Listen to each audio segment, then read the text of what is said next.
Hi viewers, എല്ലാവർക്കും നമസ്കാരം. ഇന്നത്തെ നമ്മുടെ ടോപ്പിക്ക്, നിങ്ങളൊരു സ്ഥലം വിൽക്കാൻ ഉദ്ദേശിക്കുന്ന ആളാണെന്നുണ്ടെങ്കിൽ, അല്ലെങ്കിൽ ഒരു വീടോ വസ്തുവോ മറ്റോ കാര്യങ്ങളോ വിൽക്കാൻ ഉദ്ദേശിക്കുന്ന ആളാണ്, ലാൻഡ്, ബിൽഡിംഗ് ഇതൊക്കെ വിൽക്കാൻ ഉദ്ദേശിക്കുന്ന ആളാണ് നിങ്ങളെന്നുണ്ടെങ്കിൽ, നിങ്ങളുടെ കയ്യിൽ നിന്നും ഈ വസ്തു വാങ്ങാൻ വരുന്ന വ്യക്തി, ബയർ, നിങ്ങളെ വളരെ എളുപ്പം കബളിപ്പിക്കാൻ സാധ്യതയുണ്ട്. ഈ കബളിപ്പിക്കൽ അദ്ദേഹം അറിഞ്ഞുകൊണ്ട് നിങ്ങളെ കബളിപ്പിക്കുന്നതാവാം, അല്ലെങ്കിൽ അദ്ദേഹത്തിനും ഈ നിയമങ്ങളൊന്നും അറിയാത്തത് കൊണ്ട് നിങ്ങളെ അറിയാതെ കബളിപ്പിക്കപ്പെടുന്നതാവാം കേട്ടോ. അപ്പോൾ കബളിപ്പിക്കപ്പെടാതിരിക്കാൻ നിങ്ങൾ ഈ വീഡിയോ മുഴുവനായി കണ്ടോളൂ. നമസ്കാരം, ഞാൻ ഹേമന്ത് പുല്ലാനിക്കാട്, ചാർട്ടേഡ് അക്കൗണ്ടന്റ് ആണ്. ഇന്നത്തെ നമ്മുടെ വീഡിയോ സ്ഥലവും ലാൻഡോ ബിൽഡിങ്ങോ കാര്യങ്ങളും വിൽക്കുന്ന സമയത്ത് വിൽക്കുന്ന വ്യക്തി പൂർണ്ണമായും ശ്രദ്ധിക്കേണ്ട ചില കാര്യങ്ങളെ കുറിച്ചാണ്. ഇന്ത്യയിലുള്ള ഇൻകം ടാക്സ് നിയമപ്രകാരം സെല്ലർ വിൽക്കുന്ന വ്യക്തി വിറ്റ് കിട്ടുന്ന എമൗണ്ട് മുഴുവൻ തുകയും ബാങ്കിലേക്ക് വാങ്ങുന്നതാണ് നല്ലത് എന്നാണ് ഇൻകം ടാക്സ് നിയമം പറയുന്നത്. ഇതിൽ നിങ്ങൾക്ക് ക്യാഷായി വാങ്ങാനുള്ള പരിധി നിശ്ചയിച്ചിട്ടുണ്ട്. വെറും 20,000 രൂപ മാത്രമേ ഒരു ലാൻഡോ ബിൽഡിങ്ങോ കച്ചവടം നടത്തുന്ന സമയത്ത് ക്യാഷായി വാങ്ങാൻ പാടുള്ളൂ. അപ്പോൾ ഒരാളൊരു ലാൻഡോ ഭൂമിയോ സ്ഥലമോ വല്ലതും വിൽക്കുകയാണെന്നുണ്ടെങ്കിൽ അവർക്ക് ആ വാങ്ങുന്ന ആളുടെ കയ്യിൽ നിന്ന് വാങ്ങാൻ പറ്റുന്ന ക്യാഷിന്റെ പരമാവധി ലിമിറ്റ് 20,000 രൂപ മാത്രമാണ്. ഇനി ഞങ്ങളിപ്പോൾ ഓൾറെഡി 20,000 രൂപ കൂടുതൽ അഡ്വാൻസ് വാങ്ങിയിട്ടുണ്ട്, ഞങ്ങൾ അതിനെ തിരിച്ചു കൊടുത്തേക്കാം എന്ന് പറഞ്ഞാൽ, ക്യാഷായി നിങ്ങൾ വാങ്ങിയ അഡ്വാൻസ് തിരിച്ചു കൊടുത്താൽ പോലും നിങ്ങൾക്ക് ഇൻകം ടാക്സിൽ പെനാൽറ്റി ഉണ്ട് എന്ന് വരാം. ഉദാഹരണത്തിന്, ഞാനൊരു സ്ഥലം വിൽക്കാൻ ആഗ്രഹിക്കുകയാണ്. ഈ വീഡിയോ ഒക്കെ കണ്ടതിന് ശേഷം ഞാൻ വിചാരിച്ചു, ഇനിയിപ്പോൾ ആ സ്ഥലം ഞാൻ വിൽക്കുന്നില്ല, കാരണം അയാൾ ക്യാഷായി മാത്രമേ തരാൻ സമ്മതിക്കുന്നുള്ളൂ, സോ ഞാനത് വിൽക്കുന്നില്ല, ഞാൻ ഈ അഡ്വാൻസ് തിരിച്ചു കൊടുക്കുകയാണ്. അത് ക്യാഷായി തന്നെ ഞാൻ തിരിച്ചു കൊടുക്കണമെന്നുണ്ടെങ്കിൽ, ക്യാഷ് ആയിട്ട് വാങ്ങിയ അഡ്വാൻസ് തിരിച്ചു കൊടുത്താലും സെല്ലർ അപകടത്തിൽ പെട്ടേക്കാം. എന്താണ് അപകടം എന്നല്ലേ? അപകടം വളരെ സിമ്പിൾ ആണ്. നോക്കൂ, ഒരു ലാൻഡോ ബിൽഡിങ്ങോ വിൽക്കുന്ന സമയത്ത് ഈ വിറ്റ വ്യക്തിക്ക് വാങ്ങിയ വ്യക്തിയുടെ കയ്യിൽ നിന്നും 20,000 രൂപയിൽ കൂടുതൽ ക്യാഷായി വാങ്ങിയിട്ടുണ്ട് എന്നുണ്ടെങ്കിൽ, എത്ര രൂപയാണോ ക്യാഷായി വാങ്ങിയത് അത്രയും രൂപ ഇൻകം ടാക്സിൽ പെനാൾട്ടി ആയി നിങ്ങൾ അടയ്ക്കേണ്ടി വരും എന്നുള്ളതാണ്. ഉദാഹരണം, 20 ലക്ഷം രൂപയ്ക്ക് നിങ്ങളൊരു പ്രോപ്പർട്ടി വിൽക്കുകയാണെന്നുണ്ടെങ്കിൽ അതിൽ 7 ലക്ഷം രൂപ ക്യാഷ് ആയിട്ടും ബാക്കിയുള്ള 13 ലക്ഷം രൂപ നിങ്ങൾ ബാങ്ക് വഴിയും വാങ്ങിയിട്ടുണ്ട് എങ്കിൽ, ഇതിൽ 7 ലക്ഷം രൂപ ക്യാഷായി വാങ്ങിയ അത്രയും രൂപ നിങ്ങൾ പെനാൾട്ടി ആയി ഇൻകം ടാക്സ് ഡിപ്പാർട്ട്മെന്റിലേക്ക് അല്ലെങ്കിൽ ഇൻകം ടാക്സിന് നിങ്ങൾ കൊടുക്കേണ്ടി വരും എന്നുള്ളതാണ് ഇതിലെ സാരം. സോ ഇത് പല ബയേഴ്സും അറിഞ്ഞുകൊണ്ട് നിങ്ങൾക്ക് ക്യാഷ് തരുന്നതായിരിക്കാം, അല്ലെങ്കിൽ അവർ അറിയാതെ അവരുടെ കയ്യിൽ ക്യാഷേ ഉള്ളൂ എന്നുള്ളത് കൊണ്ട് നിങ്ങൾക്ക് ക്യാഷായി തരുന്നതായിരിക്കാം. സോ ഇത് രണ്ട് അവർ അറിഞ്ഞു ചെയ്താലും അറിയാതെ ചെയ്താലും ഇതിൽ ബയ്യറുടെ ഭാഗത്ത് നിന്നുണ്ടാവുന്ന ഒരു സേഫ്റ്റി എന്താണെന്ന് വിചാരിച്ചു കഴിഞ്ഞാൽ, അയാൾക്ക് യാതൊരു ഇൻകം ടാക്സ് ഇംപ്ലിക്കേഷനും ഉണ്ടാവുന്നില്ല എന്നുള്ളതാണ് ഇതിന്റെ ഒരു സാരം. കാരണം ഉണ്ടാവുന്നില്ല എന്ന് പറയുന്നത് എന്തുകൊണ്ടറിയോ? നിയമത്തിൽ അതിനുള്ള പഴുതുകൾ അല്ലെങ്കിൽ അതിനുള്ള പ്രൊവിഷൻസ് ഇല്ലാത്തത് കൊണ്ടല്ല, അയാൾ നിങ്ങൾക്ക് ക്യാഷ് തന്നു എന്ന് തെളിയിക്കാൻ ഈ സെല്ലറുടെ ഭാഗത്ത് പ്രത്യേകിച്ച് തെളിവുകളൊന്നും ഉണ്ടാവില്ല. ഉദാഹരണം, ഞാനാണ് നിങ്ങളുടെ കയ്യിൽ നിന്നൊരു പ്രോപ്പർട്ടി വാങ്ങുന്നതെന്ന് വിചാരിച്ചോളൂ. 20 ലക്ഷം രൂപയ്ക്ക് ഞാൻ ആ പ്രോപ്പർട്ടി വാങ്ങുന്നു. 13 ലക്ഷം രൂപയും ഞാൻ നിങ്ങൾക്ക് ബാങ്ക് ട്രാൻസ്ഫർ വഴി ചെയ്തു തരുന്നു. 13 ലക്ഷം രൂപ മാത്രം ഞാൻ ഡോക്യുമെന്റിൽ കാണിക്കുന്നു. ബാക്കി 7 ലക്ഷം രൂപ ഞാൻ നിങ്ങളുടെ കയ്യിൽ ക്യാഷ് ആയി തരികയാണെന്ന് വിചാരിക്കൂ. നിങ്ങൾക്ക് ആ ക്യാഷ് കിട്ടിയത് എന്റെ കയ്യിൽ നിന്നാണെന്ന് തെളിയിക്കാൻ പ്രത്യേകിച്ച് യാതൊരു രേഖയും നിങ്ങളുടെ കയ്യിൽ ഉണ്ടാവില്ല. എഗ്രിമെന്റ് ഇല്ലാതെ എത്രയോ ട്രാൻസാക്ഷൻസ് നടക്കുന്നുണ്ട്. എഗ്രിമെന്റ് ഉണ്ടെങ്കിലും അതിന് ലീഗൽ വാലിഡിറ്റി, നിയമസാധുത എത്രത്തോളം ഉണ്ട് എന്ന് നമുക്കറിയാനുള്ള പ്രത്യേകിച്ച് ഉപകരണങ്ങളൊന്നും നമ്മുടെ കയ്യിലില്ല. ഒരു സാധാരണ ജനം എന്നുള്ള നിലയിൽ അത് പെട്ടെന്ന് അറിയാൻ പറ്റിക്കൊള്ളണമെന്നില്ല. സോ ക്യാഷായി തന്നു എന്ന് സെല്ലർക്ക് തെളിയിക്കാൻ യാതൊരു സാധ്യതയും ഇല്ല എന്ന് ചുരുക്കം. ആയതുകൊണ്ട് തന്നെ ബയ്യർ ഈ കാര്യത്തിൽ സേഫ് ആണ്. പക്ഷേ സെല്ലർ ക്യാഷായി വാങ്ങിയ എത്ര രൂപയാണോ, 20,000 രൂപയിൽ കൂടുതൽ എത്ര രൂപ വാങ്ങിയാലും മൊത്തം എമൗണ്ടും അദ്ദേഹം പെനാൾട്ടി ആയിട്ട് ഇൻകം ടാക്സ് ഡിപ്പാർട്ട്മെന്റിലേക്ക് കൊടുക്കേണ്ടി വരും. ഒരു പ്രശ്നം കേട്ടോ. രണ്ടാമത്തെ, ഇതിനേക്കാൾ വലിയൊരു പ്രശ്നം എന്താണെന്ന് വെച്ച് കഴിഞ്ഞാൽ, നിങ്ങൾക്ക് ഈ വാങ്ങുന്ന ക്യാഷ് പ്രത്യേകിച്ച് ഒന്നും ചെയ്യാൻ പറ്റില്ല. ബാങ്കിൽ കൊണ്ടുപോയിട്ടാൽ ഇനി നിങ്ങൾ വിചാരിക്കണം, അതായത് ഞാൻ അറിയാതെ, അതായത് ഇൻകം ടാക്സ് ഡിപ്പാർട്ട്മെന്റ് അറിയാതെ അല്ലെങ്കിൽ മറ്റാരും അറിയാതെ ഞാൻ ഈ ക്യാഷിനെ റീറൂട്ട് ചെയ്ത് കൊണ്ടുപോയിക്കോളാം എന്ന് പറഞ്ഞ് നിങ്ങൾ ക്യാഷ് വാങ്ങുകയാണെന്ന് വിചാരിച്ചോളൂ. അങ്ങനെയാണെങ്കിൽ പോലും നിങ്ങൾക്ക് ഈ ക്യാഷിനെ യാതൊന്നും ചെയ്യാൻ കഴിയില്ല. കാരണം നിങ്ങൾക്ക് ഈ ക്യാഷിനെ ബാങ്കിൽ ഡെപ്പോസിറ്റ് ചെയ്യാൻ കഴിയില്ല.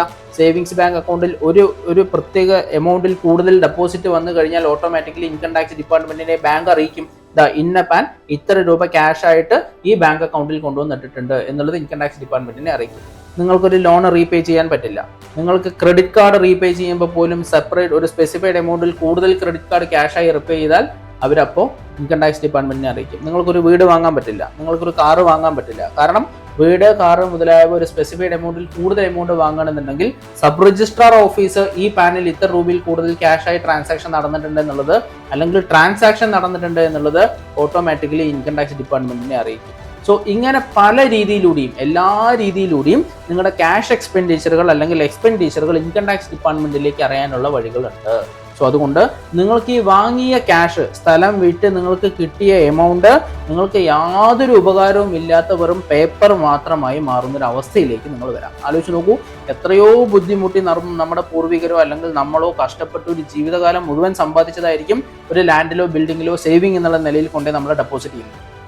അങ്ങനെ ആ ബിൽഡിംഗ് അല്ലെങ്കിൽ ആ ലാൻഡ് വിറ്റ് കിട്ടുന്ന എമൗണ്ട് ഒരു ഉപകാരമില്ലാത്ത അവസ്ഥയിലേക്ക് മാറാതിരിക്കാൻ നിങ്ങൾ എന്ത് ചെയ്യണം? ക്യാഷ് ആയിട്ട് 1 രൂപ പോലും വാങ്ങാതിരിക്കുന്നതാണ് ഏറ്റവും നല്ലത്. കാരണം നിങ്ങൾക്ക് മാത്രമേ പ്രശ്നമുള്ളൂ, ബയ്യർക്ക് യാതൊരു പ്രശ്നമില്ല.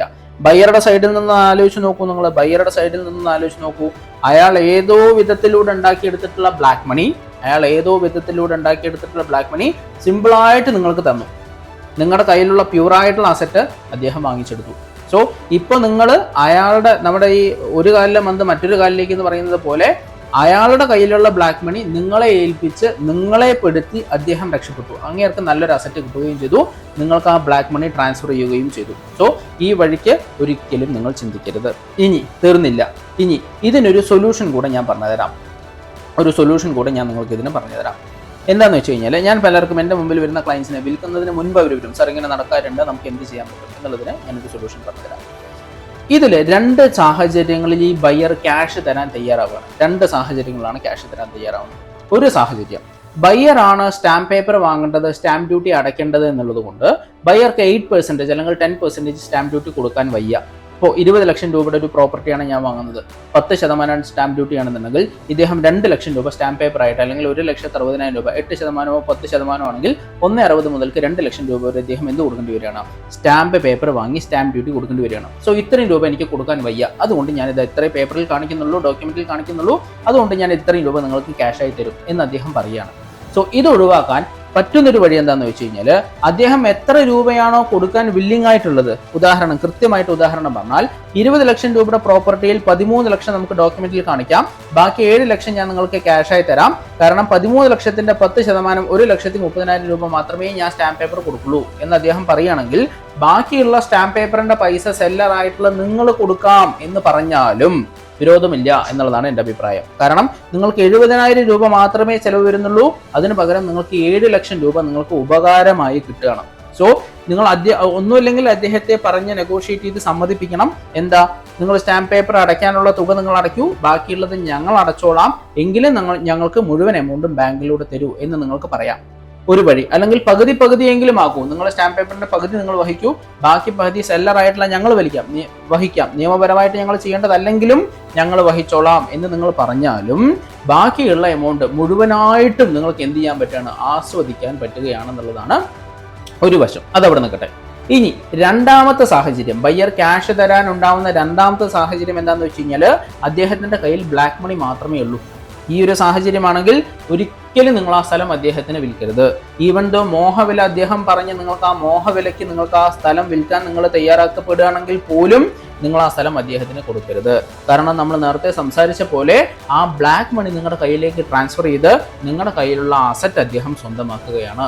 ഈ ബ്ലാക്ക് മണി നിങ്ങൾക്ക് ഡെപ്പോസിറ്റ് ചെയ്യാനോ വണ്ടി വാങ്ങാനോ ഭൂമി വാങ്ങാനോ ഒരു ആസ്വാദനത്തിനും പറ്റാതെ നിങ്ങളായി പോകും എന്നുള്ളതാണ് ചുരുക്കം കേട്ടോ. അപ്പോൾ സ്ഥലങ്ങളോ ബിൽഡിങ്ങുകളോ ലാൻഡുകളോ വല്ലതും കൊടുക്കാൻ ആൾക്കാരാണെങ്കിൽ വിൽക്കുന്ന സമയത്ത് നിങ്ങൾ ഇത്രയും കാര്യം ശ്രദ്ധിച്ചോളൂ. ക്യാഷായി വാങ്ങുമ്പോൾ 20,000 രൂപ എന്നുള്ളൊരു ലിമിറ്റ് ഉണ്ട്. ഈ വാങ്ങിയ ഡെപ്പോസിറ്റ് അല്ലെങ്കിൽ അഡ്വാൻസ് നിങ്ങൾ തിരിച്ചു കൊടുക്കേണ്ട സാഹചര്യമാണെങ്കിലും 20,000 രൂപ എന്നുള്ളൊരു ലിമിറ്റ് ഉണ്ട്. വാങ്ങിക്കഴിഞ്ഞാൽ നിങ്ങൾ ബ്ലാക്ക് മണി ഹോൾഡർ ആവുകയാണ്. സോ നമ്മൾ ഈ പറഞ്ഞിട്ടുള്ള രീതിയിൽ നിങ്ങൾക്ക് സ്റ്റാമ്പ് പേപ്പർ കൊടുക്കാൻ മടിയാണെന്നുണ്ടെങ്കിൽ പകുതി സ്റ്റാമ്പ് പേപ്പർ ഞങ്ങൾ കൊടുക്കാം, പകുതി നിങ്ങൾ കൊടുക്കൂ. അപ്പോഴും നിങ്ങൾ മുഴുവനായിട്ടും പേപ്പർ എമൗണ്ട് ഡോക്യുമെന്റിൽ കാണിച്ച് മുഴുവൻ എമൗണ്ടും ബാങ്ക് വഴി തന്നെ തരൂ എന്നുള്ള ഒരു നെഗോഷിയേഷൻ ടെക്നിക്കുകളിലൂടെ മുഴുവൻ എമൗണ്ട് നിങ്ങൾ ഡോക്യുമെന്റിലേക്ക് കാണിച്ച് മുഴുവൻ ബാങ്ക് വഴി അക്സെപ്റ്റ് ചെയ്യാൻ നിങ്ങൾ മാക്സിമം ശ്രമിക്കും. എങ്കിൽ മാത്രമേ നിങ്ങൾ കാലാകാലങ്ങളായി ഇൻവെസ്റ്റ് ചെയ്ത് സൂക്ഷിച്ചു വരുന്ന പൂർവികർ നിങ്ങൾക്ക് തന്നിട്ടുള്ള അസറ്റുകളാണെങ്കിൽ പോലും നിങ്ങൾക്ക് ഉപയോഗിക്കാൻ പറ്റുള്ളൂ. ഇല്ലെങ്കിൽ നിങ്ങൾക്ക് ആ കിട്ടുന്ന പൈസ വെറും പേപ്പർ പീസുകൾ മാത്രമാവും, ഉപയോഗിക്കാൻ പറ്റിയില്ല എന്ന് വരാം കേട്ടോ. ഇതാണ് ഇന്നത്തെ വിഷയം. Thank you.